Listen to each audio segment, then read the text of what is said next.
Olá, sejam muito bem-vindos às videoaulas de revisão de Química de 2025 do canal Pedro Sano.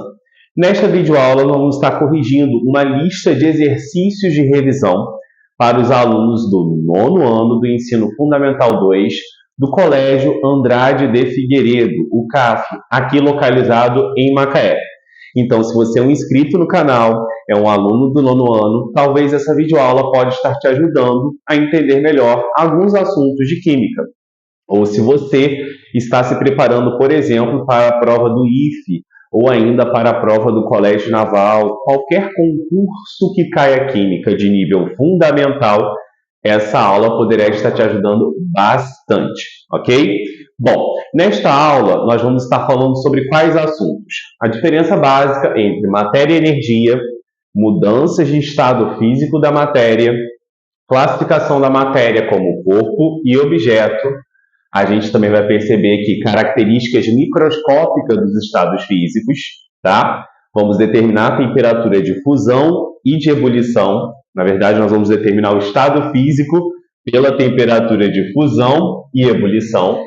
Também vamos determinar características relacionadas à flutuabilidade de alguns materiais pela densidade, então vai cair densidade, tanto a característica de flutuabilidade, quanto também o cálculo envolvendo a fórmula da densidade. Também vai cair uma questão sobre ciclo da água e ainda vamos estar falando sobre como a pressão atmosférica influencia na temperatura de ebulição. Então, se você está querendo saber assuntos relacionados a aspectos macroscópicos da matéria, que é essa introdução, eu convido a você estar neste vídeo. E se você é um aluno CAF e está assistindo essa videoaula, por favor, senhor, pegue a sua lista, pause o vídeo agora, tente fazê-la e após tentar fazê-la, você venha e acompanhe a videoresolução que vai começar a partir de agora. Acompanhe a leitura que está aparecendo aí na tela do seu vídeo.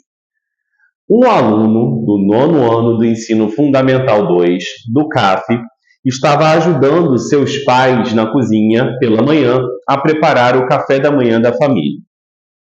Ele havia acordado mais cedo, pois seus pais haviam falado que neste ano de 2025, devido à rotina da família estar muito corrida, precisariam de sua ajuda. Durante o preparo do café da manhã, foram observados os seguintes fenômenos. 1. Para preparar os ovos mexidos, foi acendida uma das bocas do fogão e colocada sobre ela a frigideira e uma colher de manteiga, que logo começou a derreter devido ao calor do fogo liberado, devido à queima do gás de cozinha. Fenômeno 2. Os ovos ficaram prontos depois de 2 minutos na frigideira fritando. Fenômeno 3.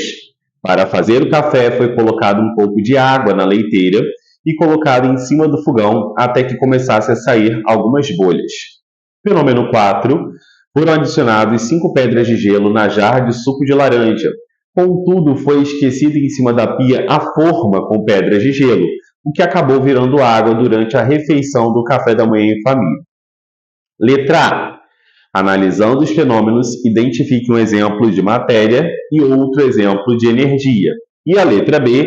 Quais os nomes das mudanças de estado físico ocorrem nos fenômenos 1, 3 e 4? Bom, a primeira questão aí, foi uma questão que eu criei, então eu sou autor dessa questão, uma questão que tenta contextualizar a dinâmica de uma família, a sua família talvez, aluno do nono ano, ou qualquer outro inscrito do canal Pedro Sami, na rotina de 2025. Então, nesse texto aí, a gente vai ter que identificar um exemplo de matéria e outro exemplo de energia. Gente, existem várias possibilidades de matéria, tá bom? Matéria, a gente tem que lembrar que é tudo aquilo que tem o quê? Massa e ocupa lugar no espaço. Então, quaisquer vocábulos que tenham massa e ocupa lugar no espaço, ou seja, tem um volume, é matéria, certo? Então, aquilo que eu consigo medir, massa e volume. E aí eu vou citar 3 principais aqui, certo? Que poderia ser os ovos, que foram citados aí, certo? Logo no começo ele fala preparar ovos mexidos. A gente poderia falar de colher, que é um objeto aí utilizado para colocar a manteiga, que poderia também ser outra matéria. O gás de cozinha no primeiro fenômeno também poderia ser matéria, então você poderia, só no primeiro fenômeno, descrever vários tipos de matéria, tá bom? Colocar como resposta isso. Então, vou colocar aqui só umas 3, mas ela é bem aberta, existem outros fenômenos e você poderia também colocar outros vocábulos. Então, aqui eu vou botar ovos. Aqui eu vou pôr, porque eu botei aqui, colher. Aqui eu vou colocar gás de cozinha. Bom, ele também pede um exemplo de energia. E a gente tem que lembrar que energia é aquilo que não tem massa e também não tem volume, né? É a maneira mais prática de definir energia aí, sem massa e volume. Então, a gente poderia pegar e colocar como resposta possível, na segunda linha do primeiro fenômeno, está aqui, ó, calor, certo? Também aceitaria aí o fogo, sim? Seriam exemplos aí que a gente poderia estar colocando como resposta. Bom, a segunda já pede o nome das mudanças de estado físico. E nesse momento você tem que pegar e tomar muito cuidado. Por quê? Porque você tem que ler um texto e filtrar através das informações qual estado físico está mudando, né? O que está acontecendo. Então aí no primeiro item, ó, a manteiga logo começou a derreter, né? Porque eu deixei ela em cima da frigideira. Então, o que está acontecendo aqui? Aqui a manteiga está passando do estado sólido para o estado líquido.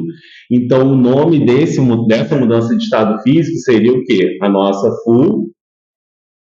fusão. Água no fogão saindo bolhas. Então, quer dizer que ela está passando, obviamente, se é água, do estado líquido, bolhas, para o estado que? Gasoso. Então, o processo aqui seria vaporização. Para ser mais específico, como ser humano que está conduzindo esse processo, né, boca de um fogão, queima de um gás, seria uma vaporização aqui do tipo ebulição, que é aquela rápida e artificial. A lenta e natural é a evaporação, que é um outro tipo de vaporização, que poderia ser roupas secando no varal, ou uma poça de água diminuindo seu volume com o passar do tempo. E tem ainda aquela que é a calefação, que é uma rápida mudança do estado líquido para o gasoso, mas muito mais que rápida, que é a ebulição, ela é instantânea, ela é abrupta e tem um som característico. Por exemplo, quando eu quero verificar se o ferro está quente o suficiente, eu coloco, certo, o meu dedo um pouco com saliva, né, devido a eu ter colocado ele na minha língua, e coloco lá na superfície aquecida do ferro e vejo se está na temperatura agradável para começar a iniciar o processo de passar a roupa. Ok? Tudo bem? E tem o último aí que é pedras de gelo virando água. Então, novamente, se eu tenho pedras de gelo, quer dizer que eu sei que isso aqui é água do estado sólido, indo também para o estado líquido. Então, novamente, ocorreu aqui fusão. Ok? Sim, gente. Vamos agora para a nossa segunda questão que está aparecendo aí na sua tela. Agora uma questão objetiva, nós temos que verificar qual que é a resposta correta, né? Na nossa casa, o tempo todo, no dia a dia, manipulamos materiais que, dependendo de sua utilidade, podem ser classificados como corpo ou objeto. Na sala de estar de uma casa estão os copos e uma jarra de água na mesa. Na lixeira da cozinha, há alguns cacos de vidro. No banheiro, temos escova de dentes e também pedaços de papel higiênico utilizados na lixeira. Em relação aos termos destacados no relato acima, marque a alternativa que corretamente os descreve. Então, se você for olhar aí as alternativas, está dizendo: os copos são corpos, corpos. A jarra é um objeto. Os cacos de vidro são objetos. Os pedaços de papel higiênico são objetos. Todos os materiais são classificados como objetos. Bom, então vamos classificar um a um, depois a gente vê qual que é a alternativa correta, tudo bem? Copos. Qual a diferença entre corpo e objeto? É a primeira coisa, né, que a gente precisa saber aí. Então aqui, ó, quando eu falo que algo é um corpo, certo? Ele não tem utilidade, é sem utilidade específica para o ser humano, certo? É uma porção da matéria sem utilidade para o ser humano. Agora, quando eu falo em objeto, aí eu já tenho uma porção da matéria com utilidade para o ser humano. Basicamente é isso. Então, copos tem uma função, né? De eu pegar e conseguir temporariamente armazenar um líquido para depois eu ingeri-lo e etc. Então, quer dizer que aqui é um objeto, né? Os copos. A jarra, o mesmo conceito, né? De armazenamento aí. Objeto também. Cacos de vidro, aí eu já não tenho uma utilidade específica para o ser humano. Então, cacos de vidro seria aqui o meu corpo. Pedaços de papel higiênico também não tem nenhuma serventia para o ser humano, corpo. Baseado nessas classificações aí que eu coloquei, o gabarito seria a letra B de bola. A jarra é um objeto. Tá aqui, ó. Letra B. Ok? Bom, gente, vamos então agora para a nossa questão de número 4. Na verdade, está aparecendo 4 aí no seu vídeo.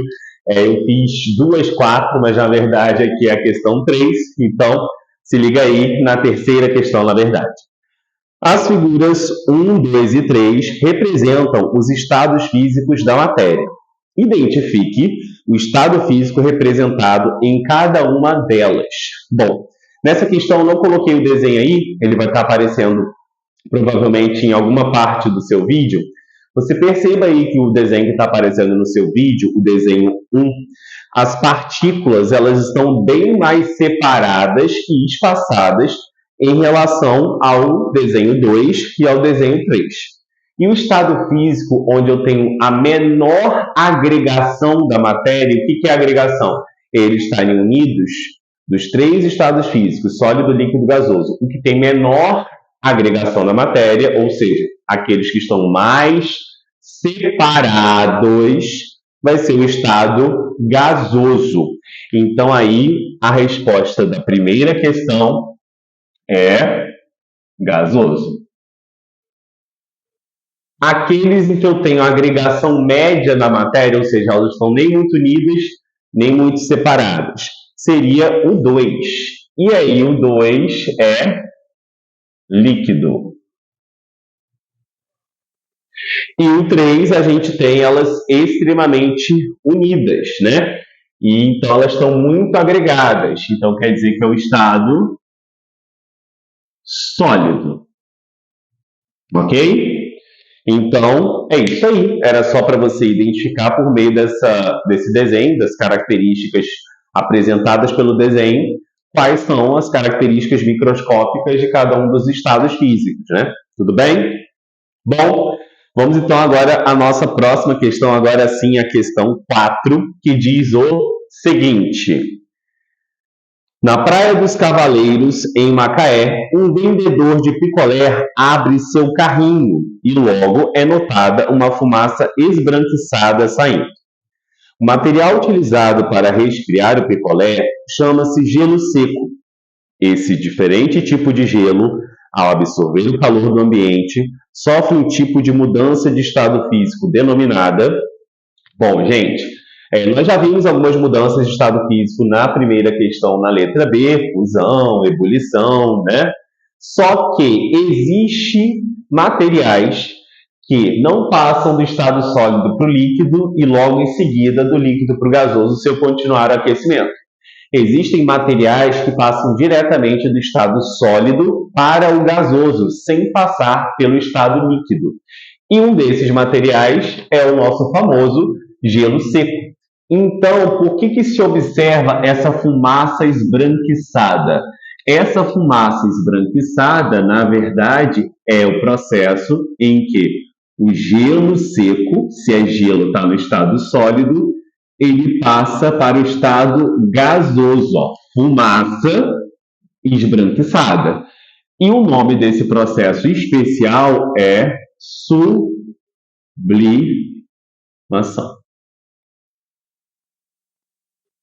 Existem outros materiais que sofrem sublimação? Sim, existe a naftalina, que é utilizada nos mictórios para diminuir o cheiro da ureia lá, certo? Existe também o iodo, que é um pozinho roxo quando a gente aquece. Existe a cânfora, que também é um material que sofre sublimação, presente no gelol e etc. Então, existem vários materiais que sofrem sublimação, mas os três principais, gelo seco, naftalina e o iodo, ok? Bom, vamos agora para a nossa questão de número 5, que aparece aí e diz o seguinte: a tabela apresenta os pontos de fusão e ebulição em graus Celsius de alguns elementos químicos utilizados pelo homem. Então, tem aqui o material, o ponto de fusão e o ponto de ebulição. Na temperatura de 50 graus Celsius, quais estarão no estado líquido? Então, antes de eu começar a fazer a 5, só para registrar, a 4 é sublimação e era uma questão de marcar, né? Então, aqui, ó, letra E, ok? E agora sim, vamos para 5. Ele quer saber quais os estados físicos, certo? Quais estarão no estado líquido, na verdade, na temperatura de 50 graus Celsius. Então, deixa eu anotar aqui o comando da questão, certo? Quais vão estar no estado líquido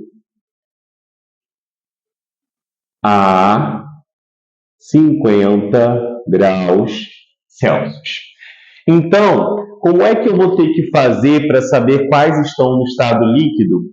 Quando eu forneço material com sua temperatura de fusão e ebulição, ou com seu ponto de fusão e ebulição. Existe um macetinho prático aqui que a gente faz o seguinte. Isso daqui, ó, 50 graus Celsius, é o que nós chamamos de temperatura do ambiente. TAMB, correto? E aí, se eu tenho cada um com uma temperatura de fusão e ebulição, a gente pode pensar que cada substância vai ter o seu ponto de fusão e o seu ponto de ebulição específico. Se a temperatura ambiente estiver antes do ponto de fusão, quer dizer que ela não atingiu a mínima temperatura necessária para sofrer a fusão, que nós sabemos bem que a fusão é a passagem do estado sólido para o estado quê? Líquido. Então, se ela está aqui, ó, na região do sólido, quer dizer que ela vai estar no estado o quê? Exatamente. Sólido. Agora, se a minha temperatura ambiente está entre a fusão e a ebulição, quer dizer que ela já passou para o estado líquido, certo? E aí, ela conseguiu atingir a temperatura para sofrer a fusão, mas não conseguiu atingir a temperatura para sofrer a ebulição. E nós sabemos bem que é do líquido para o gasoso. E se a minha temperatura ambiente está após o ponto de ebulição da substância, quer dizer que ela já atingiu a mínima temperatura necessária para alcançar a sua ebulição, ou seja, passar do líquido para o gasoso, logo ela estará no estado quê? Gasoso. Logo, senhoras e senhores, se eu quero aqueles materiais que vão estar no estado líquido a 50 graus Celsius, quer dizer que 50 graus Celsius tem que estar entre o ponto de fusão e ebulição da substância. No cloro, 50 graus Celsius está aqui, ó, logo após a ebulição, porque são temperaturas negativas as duas, né? O flúor, a mesma coisa. 50 graus Celsius vai estar bem longe do meio. No bromo, eu tenho menos 7,2 e 58,8 de ebulição. Então, está aqui. No mercúrio, menos 38,8, 356. Opa, também está aqui. E o iodo, os 50 graus Celsius, está antes, né, do 113,5. Então, percebam aí que os que estarão no estado líquido, que é a pergunta da questão, que é o comando da questão, vão ser quais? Bromo e mercúrio, ok? Então, resposta aqui, bromo e mercúrio.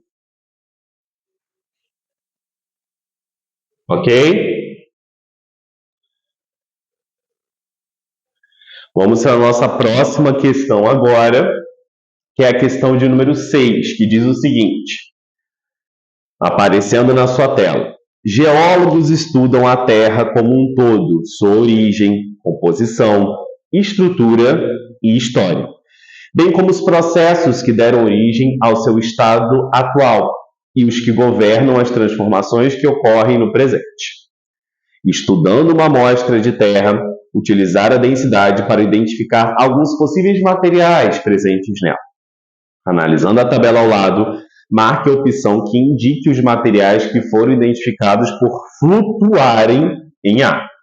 Bom, os materiais que flutuam em água, a primeira coisa que a gente tem que pensar é como é que eu sei que o material afunda ou flutua em um líquido. Os materiais que flutuam em água, a gente tem que primeiro analisar a densidade da água. O que é a densidade, professor? A densidade, que a gente está percebendo aqui na tabela, ó, certo? É a relação, é a divisão entre a massa de uma substância e o seu volume. Então, ó, densidade é a razão da massa de um material dividido pelo seu volume. E aí, o que nós sabemos que isso influencia em algo flutuar ou afundar? Quem tem maior densidade afunda. E quem tem menor densidade flutua. Então, considerando que eu tenho um derramamento de petróleo no mar, a gente vai perceber que a camada de óleo ela fica superficialmente em cima, né, da camada de água. Então, ela fica na superfície da camada de água, a camada de óleo. Então, o óleo fica em cima, a água do mar fica embaixo. Então, quer dizer que o óleo tem densidade menor que a água do mar, uma vez que ele flutua. Agora, quando a gente está num navio e a gente joga uma âncora, certo? Para estacionar aquele navio ou diminuir sua velocidade, quer seja qual for a utilidade, a gente percebe que a âncora ela vai até o fundo praticamente, né? Então, quer dizer que ela afunda no mar. Então, ela vai ter o que? A âncora maior densidade em relação à água do mar. Como a gente está analisando água e não água do mar, a gente tem que pensar que o nosso parâmetro é essa substância aqui, ó. A água tem densidade igual a 1 grama por centímetro cúbico. Então, qual dos materiais aí, alumínio, carvão, pau-brasil, diamante, tem densidade menor do que a da água, que é 1, para eles flutuarem? Os que possuem a densidade menor do que 1 serão aí o carvão, certo? Ó. E o pau-brasil, ó, que é 0,4. Então, os materiais que flutuam, resposta correta, carvão e pau-brasil.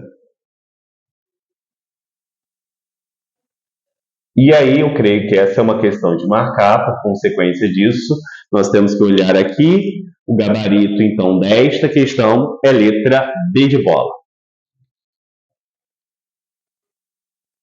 Letra B de bola.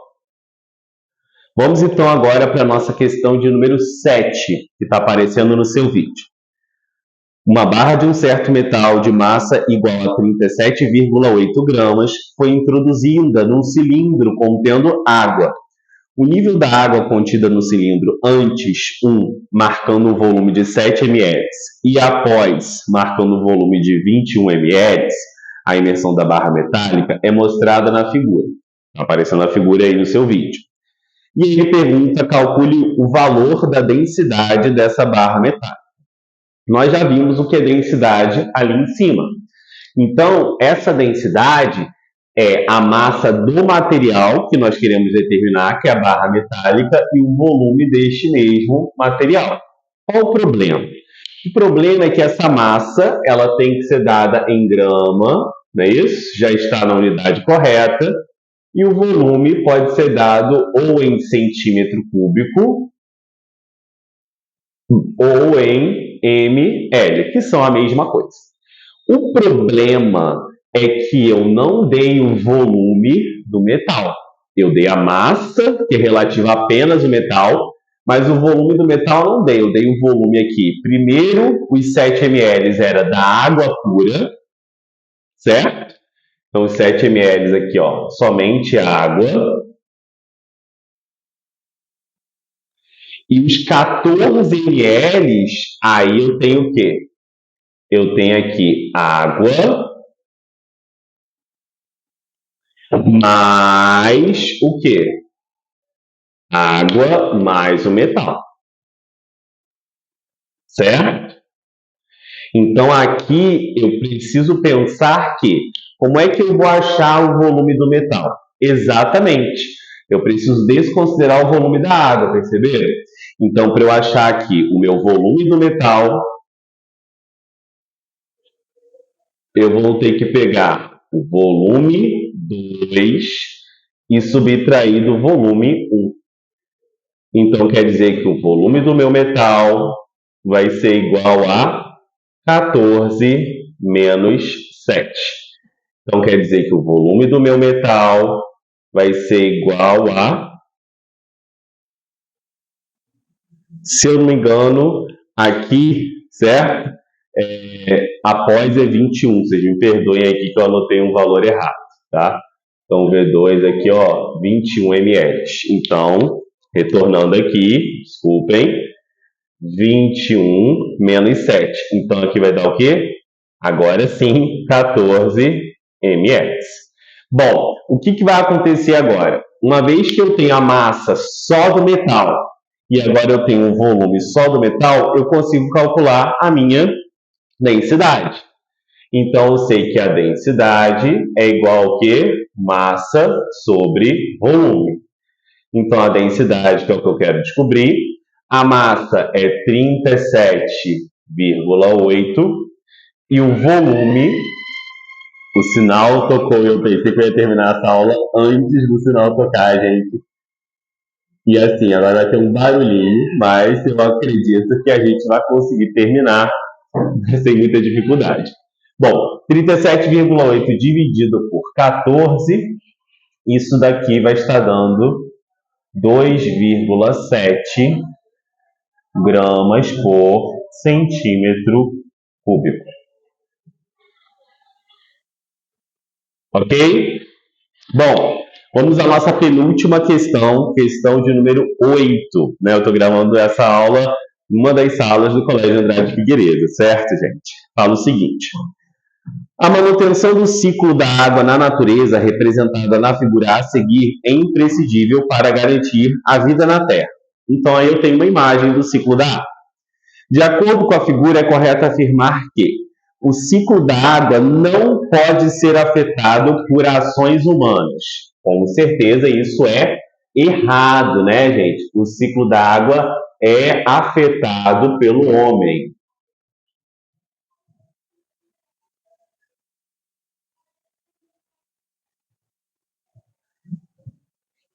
Então, não é a letra A que nós temos que marcar. Letra B. Na formação de nuvens, ocorre a condensação, que é um fenômeno exotérmico. E aí, na formação das nuvens, ocorre a condensação, que é um fenômeno exotérmico. Verdadeiro ou falso essa? Então, essa daí realmente é a verdadeira, tá? A nuvem, por incrível que pareça, o estado físico dela é líquido. E condensação é a passagem do gasoso para o líquido. E esse fenômeno realmente libera calor. Então, ó, formação da nuvem.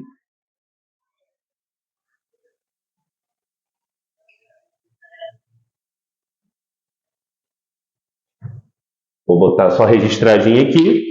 A nuvem é algo líquido, tá? Por incrível que pareça, o estado físico da nuvem é líquido.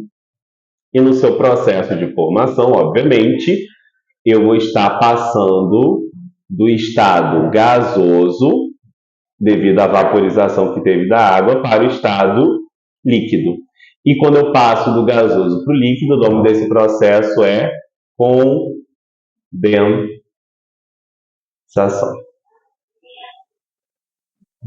Então, gabarito aí seria a nossa letra B de bola.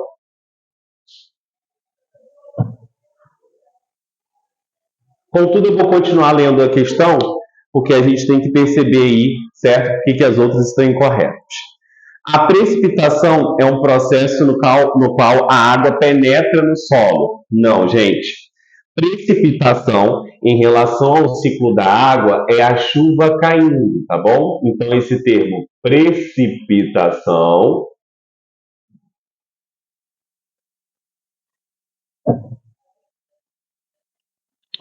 chuva caindo.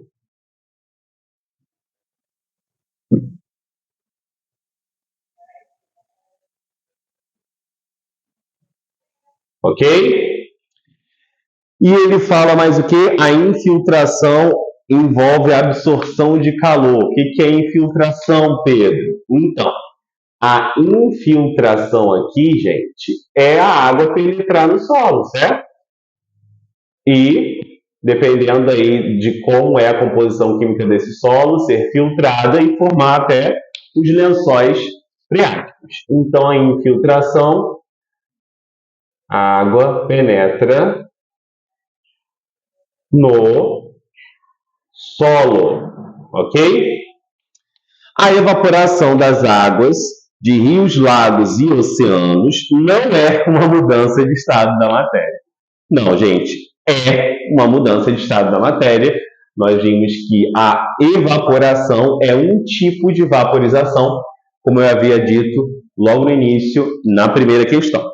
E agora, vamos pegar e corrigir a nossa última questão, que é a questão de número 9. A questão 9 diz o seguinte: a pressão atmosférica surge devido a forças envolvidas nas colisões dos gases do ar, que se movem de maneira caótica para todas as direções, sobre as superfícies dos objetos nele imersos.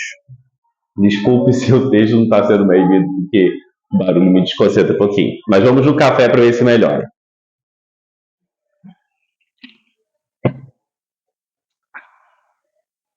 Ela pode ser modificada, ou seja, a pressão atmosférica, devido à altitude. E essa modificação acarreta na alteração do ponto de ebulição dos líquidos. De acordo com o texto e seus conhecimentos sobre o assunto, marque a alternativa correta. Quanto maior a pressão atmosférica sobre o líquido, menor o seu ponto de ebulição, letra A. Letra B, quanto maior a pressão atmosférica sobre o líquido, maior a sua temperatura de ebulição. Letra C, quanto menor é a pressão atmosférica sobre o líquido, maior o seu ponto de ebulição. Letra D, a pressão atmosférica diminui com a redução da altitude, porque o ar possui menos gases. Letra E, a pressão atmosférica aumenta com o aumento da altitude, porque o ar se torna mais rarefeito. Bom, gente, aqui a gente tem algo que temos que saber o seguinte. Quando eu tenho uma altitude elevada, correto? O ar ele vai ficar mais rarefeito. Então, a altitude elevada, certo? Faz com que o ar fique mais rarefeito. Então, se o ar fica mais rarefeito e a pressão atmosférica é a pressão dos gases da atmosfera que exercem sobre as coisas que existem aqui no planeta Terra, uma vez que quando eu aumento a altitude, o ar ficando mais rarefeito, eu vou ter então menor pressão atmosférica, porque eu tenho menos gases. Ar rarefeito ele fica raro, raro em quantidade de gases. E aí o que vai acontecer? Quando eu reduzo a pressão atmosférica, eu também vou reduzir a minha temperatura de ebulição. Então, essa é a sequência mental dessas três grandezas, por assim dizer, que estão se relacionando no texto. E a alternativa que tem essas grandezas desse jeitinho será o seguinte: letra B. Quanto maior a pressão atmosférica sobre um líquido, ou seja, quanto maior a pressão atmosférica, então vou botar o contrário só para a gente analisar, ó. Quanto maior a pressão atmosférica, menor vai ser o quê? A altitude e maior vai ser a sua temperatura de ebulição. Perceba que tudo se altera. Então, gabarito aqui, devido a esse conjunto de fatores mencionados desta maneira, é a nossa letra B de bola. Ok? Certo, gente? Bom, se vocês aprenderam nessa videoaula, eu queria que vocês dessem um joinha. Eu queria que vocês também comentassem qual a questão que vocês mais gostaram, qual a questão que vocês menos gostaram. Também queria que você compartilhasse esse vídeo com outros amigos. E também queria que você comentasse sobre a aula. Poxa, eu quero tanta coisa. Sim, a gente precisa querer as coisas para conseguir. Eu espero que eu tenha ajudado você a entender mais sobre esses assuntos. E eu espero que você faça um bom teste aluno CAF do 9º ano. E para todos os outros inscritos que estão usando esse conteúdo para revisar, para estudar, comentem aí o que vocês acharam, quais são os desafios que vocês vão estar fazendo de processos seletivos que envolvam a matéria de Química, e podem me enviar questões aí, certo? Meu número de celular é muito aberto, podem enviar alguns desafios que eu vou estar sempre postando vídeos não só de resolução para testes e provas aqui no CAF, mas também questões aí que são enviadas por vocês, meus grandes inscritos maravilhosos do canal Pedro Sano. Bom, gente, muito obrigado pela sua audiência. Até o nosso próximo encontro. Valeu, tchau, tchau!